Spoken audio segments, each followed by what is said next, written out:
പരമശിവനെ വരെ ബാധിച്ചു. കാമദേവന്റെ കാമബാണം എന്നാലോചിച്ച് നോക്ക്. പുൽമേടുകളോ ജലാശയങ്ങളോ പുഴയുടെ തീരങ്ങളോ കുളക്കടവുകളോ ഇവിടെയാണ് എപ്പോഴും കാമദേവന്റെ സഞ്ചാര സ്ഥലങ്ങളായിട്ട് പലപ്പോഴും പുരാണങ്ങൾ നമുക്ക് കാണാൻ പറ്റുന്നത്. ഇവിടെ നിന്ന് നമ്മൾ പോയി കിടന്ന് ഉറങ്ങിക്കിടക്കുന്ന സമയത്തോ നമ്മൾ ഒറ്റയ്ക്ക് നടക്കുന്ന സമയത്തോ നമ്മളെ ഇത് ബാധിക്കാനുള്ള സാധ്യത വളരെ കൂടുതലാണ്. പലപ്പോഴും ഒരു യാത്ര കഴിഞ്ഞു, പ്രത്യേകിച്ച് സോളോ ട്രാവലോ മറ്റൊറ്റയ്ക്കുള്ള യാത്രയോ കഴിഞ്ഞിട്ട് തിരിച്ചു വരുന്ന ആളുകൾക്ക് കൂടിയ അളവിലുള്ള സെക്ഷൽ ഇമോഷൻസോ സെക്ഷൽ ഫീലിങ്സോ ഒക്കെ തോന്നുന്നുണ്ടെങ്കിൽ മനസ്സിലാക്കി പോകണം. കാമദേവന ഉപാസന ചെയ്യുന്നത് കൊണ്ടിട്ടുള്ള ദൂഷ്യഫലങ്ങൾ എന്തൊക്കെയാണ്? ഇപ്പോൾ ഒത്തിരി കാര്യങ്ങൾ അതുമായിട്ട് ഈ വശ്യം പോലുള്ള കാര്യങ്ങൾ വരുന്നുണ്ട്. അത് കാമദേവനെ വെച്ചിട്ടാണ് അത് ചെയ്യുന്നതെന്നും പറയുന്നു. ചേട്ടൻ്റെ അഭിപ്രായം എന്താണ് ഇതിനെക്കുറിച്ച്? വടക്ക് ദിക്കാണ് കാമദേവന്റെ ദിശ എന്നാണ് പൊതുവെ പറയുന്നത്. അതിന് നമുക്ക് മന്ത്രങ്ങളാണ് പൊതുവെ അതിന് ഉപയോഗിക്കുന്നത്. അവന് കാമദേവനെ നമ്മൾ ഉപാസിക്കണം, മനസ്സുകൊണ്ട് ഉപാസിക്കാം. നമുക്ക് രണ്ട് രീതിയിലുണ്ട്. ഇത് വളരെ നോർമലായ രീതിയാണ്. കാമദേവനെ നമ്മൾ മനസ്സുകൊണ്ട് ഉപാസിച്ച് രാത്രി സമയത്ത് ഒരു മന്ത്രമുണ്ട്. ആ മന്ത്രം ഞാനിവിടെ പറയുന്നില്ല, കാരണം ഇത് ആളുകൾ എങ്ങനെ എടുത്ത് ഉപയോഗിക്കണമെന്നൊന്നും പറയാൻ പറ്റില്ല. വടക്ക് ദിക്കാണ് ഉപയോഗിക്കേണ്ടത്. അതിന് 108 വട്ടം നിങ്ങൾക്കത് എത്തിച്ചതിന് ശേഷം അവസാനം ഈ ജപങ്ങൾ കഴിഞ്ഞതിന് ശേഷം മന്ത്രം ജപിച്ച് കഴിഞ്ഞതിന് ശേഷം ആരെയാണോ വശ്യം ചെയ്യേണ്ടത് ആ വശ്യം ചെയ്യുന്ന ആളുടെ പേരും ഡീറ്റെയിൽസും ആവശ്യവും ഉന്നയിക്കണം. ഇത് ഒരു 14 ദിവസം 14 ദിവസം മാക്സിമം മതിയാവും. അത് ചെയ്ത് കഴിയുമ്പോൾ 108 പ്രാവശ്യം നമ്മളിത് എത്തിച്ചു കഴിഞ്ഞാൽ നമ്മുടെ ആവശ്യം എന്താണോ അത് വർക്കൗട്ടാന്ന് തുടങ്ങും. എന്ന് പറഞ്ഞു കഴിഞ്ഞാൽ നമ്മുടെ പങ്കാളികൾക്കോ നമ്മൾ ആരെയാണോ മനസ്സിൽ വിചാരിച്ചിരിക്കുന്ന ആ വ്യക്തിയിൽ ഒരു ഉന്മാദനമോ കാമപരവേശമോ തുടങ്ങിയിട്ടുള്ള എന്തെങ്കിലും തരത്തിലുള്ള ഇമോഷൻസ് ഡെവലപ്പ് ചെയ്യാൻ തുടങ്ങും. നമ്മളെക്കുറിച്ചിട്ടുള്ള ചിന്തകൾ അവരിലോട്ട് വരാൻ തുടങ്ങും. ഇത് മന്ത്രമാണ് പൊതുവേ ഇതിനകത്ത് ഉപയോഗിക്കുന്നത്. പക്ഷേ ഇതിനകത്തൊരു പ്രശ്നം ഉണ്ടെന്ന് പറഞ്ഞു കഴിഞ്ഞാൽ ഇത് എല്ലാവരിലോട്ടും വർക്കൗട്ട് ആവണം നിർബന്ധമില്ല. ഇത് ആക്ച്വലി ഇപ്പം എങ്ങനെയാണ്, ഇപ്പോൾ ഒരു പാർട്ട്നേഴ്സ് തമ്മിൽ ഇപ്പം താല്പര്യമില്ലെങ്കിലോ അല്ലെങ്കിൽ ഇപ്പോൾ ഒരു ലവ് അഫെയറിൻ്റെ കാര്യത്തിലാണെങ്കിൽ ഇപ്പം വേറൊരു അഫെയർ അദ്ദേഹത്തിന് വന്നു, അപ്പോൾ ഈ പെൺകുട്ടി ചെയ്യുന്നതാണോ? അങ്ങനെയാണോ? അതാണ് ഞാൻ പറയാൻ വേണ്ടി വരുന്നത്. അപ്പം നമുക്ക് ചിന്തിച്ചുകൂടെ, വഴിക്കൂടെ പോണ ഏതൊരാൾക്കും നമ്മൾ ഈ മന്ത്രങ്ങൾ ഉപയോഗിച്ച് നമുക്ക് ചെയ്തുകൂടെയെന്ന്? അങ്ങനെയല്ല ഇതിന് മനസ്സിലാക്കേണ്ടത്. എന്താണെന്ന് പറഞ്ഞാൽ കർമ്മബന്ധം വേണം. അതായത് ഇപ്പോൾ ഒരു പെൺകുട്ടി, ആ പെൺകുട്ടിയുടെ ഭർത്താവും പെൺകുട്ടിയുടെ വളരെ സ്നേഹത്തിൽ പോയിക്കൊണ്ടിരുന്ന ബന്ധമാണ്. അവിടെ കർമ്മബന്ധമുണ്ട്, വേറെ നെഗറ്റിവിറ്റി ഒന്നുമില്ല. പെട്ടെന്ന് ഈ ഭർത്താവിന് മറ്റൊരു സ്ത്രീയോട് ഒരു താല്പര്യം തോന്നി ആ സ്ത്രീയുടെ കൂടെ പോവുകയോ അല്ലെങ്കിൽ താല്പര്യമില്ലായ്മ കാണിച്ചു കഴിഞ്ഞാൽ ഈ പെൺകുട്ടിക്ക് ഈ മന്ത്രം ഉപയോഗിക്കാം. കാരണം എന്താ? യോഗ്യതയുണ്ട്, ഭാര്യയാണ്, താലിയെ നിലനിർത്തണം, കുഞ്ഞുങ്ങളുണ്ട്. അപ്പോൾ കാമദേവന്റെ മുന്നിൽ ഈ ആവശ്യം ഉന്നയിക്കുമ്പോൾ കാമദേവൻ അറിയാം, ഓക്കെ, ഈ ആവശ്യം നടത്തി കൊടുക്കേണ്ടതുണ്ട്. അതുകൊണ്ട് കാമദേവൻ കൃത്യമായിട്ട് അവിടെ പ്രവർത്തിക്കും. ആ വ്യക്തിക്ക് ഭാര്യയോട് താല്പര്യം തോന്നും, മറ്റു വ്യക്തിയോട് വെറുപ്പ് തോന്നും, ഈ ഭർത്താവ് തിരിച്ചു വരും. ഞാൻ ഇതുമായി ബന്ധപ്പെട്ടിട്ട് വളരെ ലിമിറ്റഡ് ആയിട്ടാണ് സംസാരിക്കുന്നത്, കാരണം ഇത് ഭയങ്കരമായിട്ട് മിസ്യൂസ് ചെയ്യാനുള്ള സാധ്യത വളരെ കൂടുതലായതുകൊണ്ട് ഞാൻ ഇങ്ങനെ സംസാരിക്കുന്നത്. ഓക്കെ, ഇനി വേറൊരാൾ വിചാരിക്കാം, വഴിക്കൂടെ പോണ ഒരു പണക്കാരി ഒരു പെണ്ണിനെ ഈ മന്ത്രം ഉപയോഗിച്ച് വീഴ്ത്താം. നടക്കില്ല.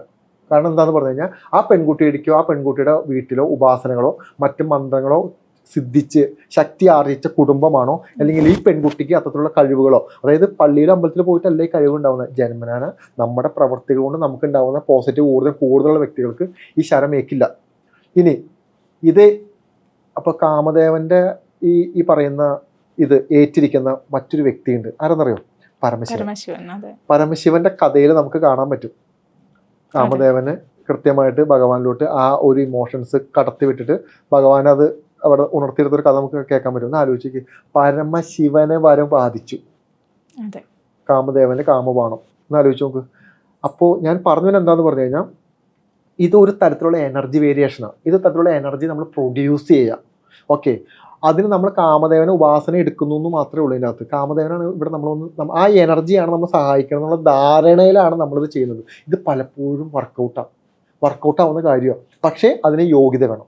യോഗ്യത ഇല്ലാത്ത ആളുകൾ ഇത് ഉപയോഗിക്കാൻ പാടില്ല. മനസ്സിലാവുന്നുണ്ടോ? ഇനി ഇതിൻ്റെ മറ്റൊരു വിഷയം, പുൽമേടുകളോ ജലാശയങ്ങളോ പുഴയുടെ തീരങ്ങളോ കുളക്കടവുകളോ ഇവിടെയാണ് എപ്പോഴും കാമദേവന്റെ സഞ്ചാര സ്ഥലങ്ങളായിട്ട് പലപ്പോഴും പുരാണങ്ങൾ നമുക്ക് കാണാൻ പറ്റുന്നത്. ഇവിടെ നിന്ന് നമ്മൾ പോയി കിടന്ന് ഉറങ്ങിക്കിടക്കുന്ന സമയത്തോ നമ്മൾ ഒറ്റയ്ക്ക് നടക്കുന്ന സമയത്തോ നമ്മളെ ഇത് ബാധിക്കാനുള്ള സാധ്യത വളരെ കൂടുതലാണ്. പലപ്പോഴും ഒരു യാത്ര കഴിഞ്ഞു, പ്രത്യേകിച്ച് സോളോ ട്രാവലോ മറ്റൊറ്റയ്ക്കുള്ള യാത്രയോ കഴിഞ്ഞിട്ട് തിരിച്ചു വരുന്ന ആളുകൾക്ക് കൂടിയ അളവിലുള്ള സെക്ഷൽ ഇമോഷൻസോ സെക്ഷൽ ഫീലിങ്സോ ഒക്കെ തോന്നുന്നുണ്ടെങ്കിൽ മനസ്സിലാക്കി പോകണം നിങ്ങളെ എന്തോ തരത്തിലുള്ള എനർജി ബാധിച്ചിട്ടുണ്ടെന്ന് അർത്ഥം. മനസ്സിലാക്കൂ, ഇതിനെ നമുക്ക് പ്രൊട്ടക്ട് ചെയ്യാൻ പറ്റും. ഇപ്പൊ കാമദേവൻ വളരെ നെഗറ്റീവായിട്ടും പോസിറ്റീവായിട്ടും നിൽക്കുന്ന 2 സ്ഥലങ്ങൾ നമുക്ക് കാണാൻ പറ്റും. അത് കാമദേവൻ തന്നെ ആവണമെന്ന് നിർബന്ധവുമില്ല. കാമോർജം ഡെവലപ്പ് ചെയ്യാൻ വേണ്ടി നെഗറ്റീവ് എനർജികൾക്കും കാമോർജം നമുക്ക് ഡെവലപ്പ് ചെയ്യാൻ പറ്റും. ഇത് വളരെ വലുതായിട്ട് നമ്മൾ എടുക്കേണ്ട ഒരു പ്രൊട്ടക്ഷൻ ഒന്നാണ്. കാരണം നമ്മുടെ ഭാര്യമാർക്ക്, ഭർത്താക്കന്മാർക്ക്, നമ്മുടെ പെൺകുഞ്ഞുങ്ങൾക്ക്, ആൺമക്കൾക്ക്, ഇവർക്ക് എല്ലാവർക്കും കൃത്യമായ പ്രൊട്ടക്ഷൻ നമ്മൾ പാരൻസ് ചെയ്ത് കൊടുക്കണം.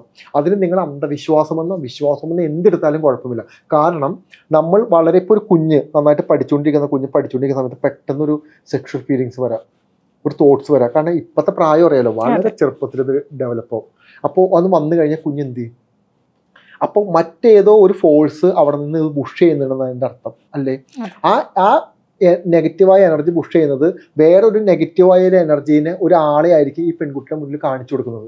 പലപ്പോഴും എടുത്തു നോക്കിക്കോ, വളരെ പഠിക്കുന്ന നല്ല കഴിവുള്ള ഏറ്റവും യോഗ്യതയുള്ള പെൺകുട്ടികൾ ചെന്ന് ചാടിക്കൊടുക്കുന്നത് ഏറ്റവും നെഗറ്റീവായിട്ടുള്ള ആൾക്കാരുടെ അടുത്തിട്ടായിരിക്കും. എടുത്തു നോക്കിക്കോ, പല കേസുകൾ എടുത്തു നോക്കിക്കോ, ആയിരിക്കും. അത് എന്തുകൊണ്ട് അങ്ങനെ സംഭവിക്കുന്നത് ആലോചിച്ച് നോക്കി.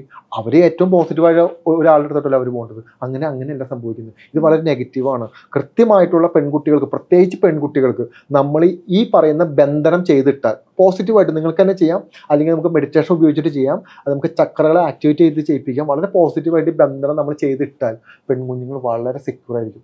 പ്രത്യേകിച്ച് പെൺകുഞ്ഞുങ്ങൾ. ആൺകുട്ടികളെ നമ്മൾ ഇതുപോലെ തന്നെ ചെയ്തിടണം. അല്ലെങ്കിൽ എന്ത് പറ്റുമെന്ന് പറഞ്ഞു കഴിഞ്ഞാൽ ഇത്തരത്തിലുള്ള എനർജീസ് വേരിയേഷൻ നമ്മുടെ കുഞ്ഞുങ്ങളെ ബാധിക്കുന്ന സാധ്യത വളരെ കൂടുതലാണ്. ഞാൻ പറയുന്ന ഇത് വലിയ പൈസ മുടക്കുള്ള കാര്യമൊന്നുമല്ല. ഇത് നമ്മുടെ വിശ്വാസവുമായി ബന്ധപ്പെട്ട്, ഇത് വർഷങ്ങൾക്ക് മുമ്പ്, നൂറ്റാണ്ടുകൾക്ക് മുന്നേ പറഞ്ഞു വെച്ചിരിക്കുന്ന കാര്യങ്ങളാണ്. അത് ഞാൻ ഇവിടെ ഇപ്പൊ പൊട്ടി മുളച്ചിട്ട് വന്ന് പറയുന്ന കാര്യങ്ങളൊന്നുമല്ല. ഇതുപോലെ തന്നെ റിലേറ്റ് ചെയ്യാൻ പറ്റുന്നല്ലേ ഗന്ധർവന്റെ കാര്യങ്ങളൊക്കെ അല്ലേ? വേറൊരു വിഷയമാണ്, വലിയൊരു വിഷയമാണ്. ഗന്ധർവം എന്ന് പറയുന്നതും ഇത്തരത്തിലുള്ള സെക്ഷൽ പൊസഷനുമായി ബന്ധപ്പെട്ട വിഷയങ്ങളാണ് പറയുന്നത്. അപ്പൊ ഞാൻ പറഞ്ഞു വരുന്നതെന്ന് പറഞ്ഞു കഴിഞ്ഞാൽ, നിങ്ങൾ ജെനുവിൻ ആണോ?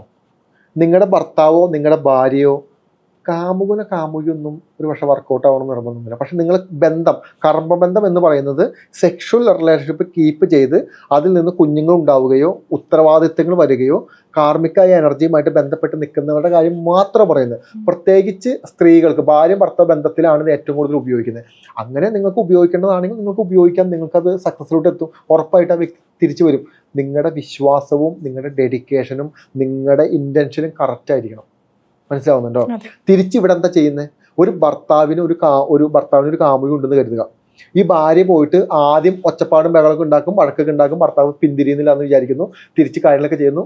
ഈ പെൺകുട്ടി പോയിട്ട് ഏതെങ്കിലും സ്പിരിച്വൽ ആയിട്ടുള്ള ഇത്തരത്തിലുള്ള ഈ ബ്ലാക്ക് മാജിക് ചെയ്യുന്ന, കൂടോത്രം ചെയ്യുന്ന ആളുകളുടെ അടുത്ത് പോകുന്നു, കർമ്മം ചെയ്യുന്നു. ആ പെൺകുട്ടിയെ തകർക്കണം, ഇതാണല്ലോ ലക്ഷ്യം. ആ പെൺകുട്ടിയെ തകർത്ത് ഭർത്താവിനെ തിരിച്ചു കൊണ്ടുവരണം. കഠിന ക്രിയ ചെയ്യുന്നു. ആ പെൺകുട്ടി നശിച്ചില്ലാണ്ടായി മരിച്ചു പോകണം. ഇതാണ് ഈ പെൺകുട്ടിക്ക് ആഗ്രഹം. ഗായത്രി, അതെങ്ങനെ സാധിക്കുമെന്ന് ഞാൻ ചോദിക്കുന്നു. അതായത് ഭാര്യ വിഷമിച്ചത് ഭർത്താവും കാമുകിയും ചെയ്തിരിക്കുന്ന കർമ്മത്തിന്റെ ഫലമായിട്ടാണ്. കർമ്മം എന്ന് പറയുന്നത് ഭർത്താവും കാമുകിയും കൂടി ചെയ്തിരിക്കുന്ന പ്രവൃത്തിയാണ്. ഈ പെൺകുട്ടി പോയിട്ട് കൂടോത്രവും മന്ത്രവാദം ചെയ്തിരിക്കുന്നത് ആ നടന്നിരിക്കുന്ന കർമ്മത്തിനാ. ആ കർമ്മത്തിൽ 2 പേരുണ്ട്, ഭർത്താവും ഉണ്ട്, കാമുകിയും ഉണ്ട്. അപ്പൊ പിന്നെ കാമുകിക്ക് മാത്രം എങ്ങനെയാണ് അത് ചെയ്യാൻ പറ്റുക? അവിടെയാണ് നിങ്ങൾക്ക് അറിയില്ലാത്തൊരു സത്യം കിടക്കുന്നത്. നിങ്ങൾ നിങ്ങളുടെ ഭർത്താവിന്റെ കാമുകിക്കെതിരെ എന്തെങ്കിലും തരത്തിലുള്ള കൂടോത്രങ്ങളോ മന്ത്രവാദമോ ആഭിചാരങ്ങളോ ഉപയോഗിച്ചാൽ അത് നിങ്ങളുടെ ഭർത്താവിന് ഉപയോഗിക്കുന്നതിന് തുല്യമാണത്. ആ പെൺകുട്ടിക്ക് എന്താണ് സംഭവിക്കുന്നത് അത് തന്നെ നിങ്ങളുടെ ഭർത്താവിന് സംഭവിക്കാൻ തുടങ്ങും. കാരണം കർമ്മത്തിനാണ് ബുദ്ധിമുട്ട് വരുന്നത്. കർമ്മത്തിൽ ആരാണോ ഉൾപ്പെട്ടത് ആ ഉൾപ്പെട്ട 2 പേർക്കും അതിനെ ബാധിക്കും. ഇത് പല ആളുകൾക്കും അറിയില്ല. ഇവരുടെ വിചാരം കാമുകി, ഭർത്താവ് തിരിച്ചു വന്നു, കാമുകി വളരെ ബുദ്ധിമുട്ടിലായി ദുഃഖത്തിലായി നശിച്ചുപോയി. അടുത്ത നിമിഷം നശിക്കാൻ പോണ ഭർത്താവാ. ഇവിടെ നമ്മൾ ഉപയോഗിക്കുന്ന എനർജികൾക്കും ഈ പറയുന്ന ഇത്തരത്തിലുള്ള കാര്യങ്ങൾക്കും സെലക്ഷൻ ഒന്നുമില്ല. അതായത് ഞാൻ ഇവിടെ നിന്ന് ഒരു കൂടോത്രം ചെയ്തങ്ങ് വിടുന്ന സമയത്ത് അത് കാമുകിനെ മാത്രം ബാധിച്ചാൽ മതിട്ടോ എന്ന് പറയാനുള്ള ഓപ്ഷൻ എനിക്കില്ല. എനിക്ക് ഇതിനങ്ങ് വിടാൻ മാത്രമേ പറ്റുള്ളൂ. ഇതങ്ങ് വിട്ട് കഴിഞ്ഞാൽ അവിടെ കിടന്ന് കാണിച്ചിട്ട് മൊത്തം തിരിച്ചങ്ങ് വരും. അടുത്ത നിമിഷം പോലും ഭർത്താവിന് ആരോഗ്യപരമായ പ്രശ്നങ്ങൾ, സാമ്പത്തികപരമായ നഷ്ടങ്ങൾ, സ്വന്തം ഭാര്യയോട് സ്നേഹമില്ലായ്മ, എന്താ ചെയ്യേണ്ടത് അറിയില്ല, വെളിവ് പോകുന്നു, കിളി പോകുന്നു തുടങ്ങിയിട്ട് ഒരുപാട് ഇഷ്യൂസ് സംഭവിക്കുന്നു. അപ്പം നിങ്ങൾ പാനിക്കാവരുത്. മനസ്സിലാവുന്നുണ്ടോ?